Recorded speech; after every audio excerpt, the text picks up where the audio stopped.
So Anna, in any given month at Teach for India, fellows have multiple deadlines to meet, events to attend and work to do. So a typical month would involve 6 days of teaching a week, a whole day of training conferences, a group meeting with the program manager, observations, at least 2 observations of the program manager, and individual debriefs as well, involving community visits. So all of this on top of their everyday planning and marking for their class. They also want to make some time for their friends and family and any other prior commitments that they may have. So I'd like you to describe a period of time, ideally at least a month, where you had to balance many different goals, commitments, and priorities. So please tell me what the time period was and give me an idea of the different commitments, goals, and priorities that you had. I mean, in college, there's always some times when there's so many things to do and lots of things are happening. So I think just generally at college, there were lots of times I think when I had to balance lots of different things. So can you give me an example of the different things that you had to balance?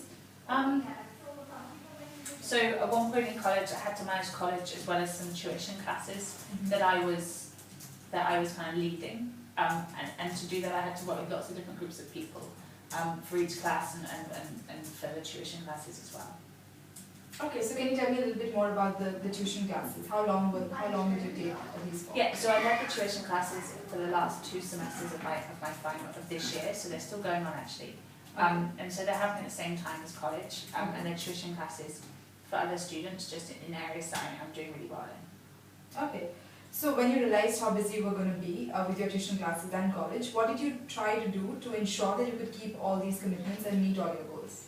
So I knew I had to attend college, and I also had kind of set up these tuition classes. So I use my calendar a lot, so I blocked in time on my calendars for both activities. So if I knew that I had to do college on Monday at 3 o'clock, I blocked that on. And then I arranged for meetings with the other tuition classes around that, and also kind of assign time. So things I knew I couldn't move, like college classes, I'd block on, and then I'd put everything else in around it.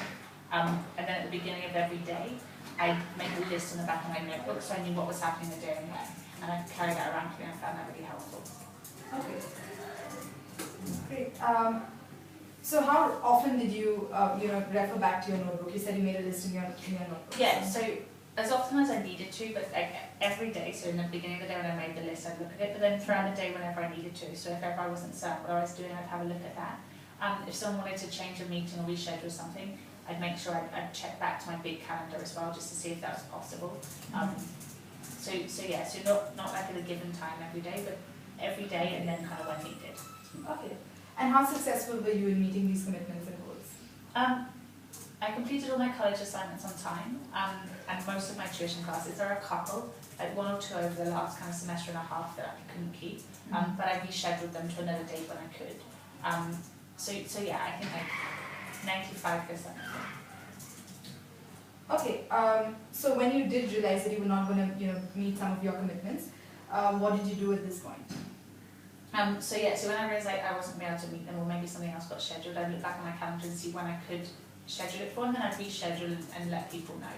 So I'd try and put it on another date or another time. And if I was just not going to finish it by the end of the day, I'd just work quite late to finish it. All right, thank you.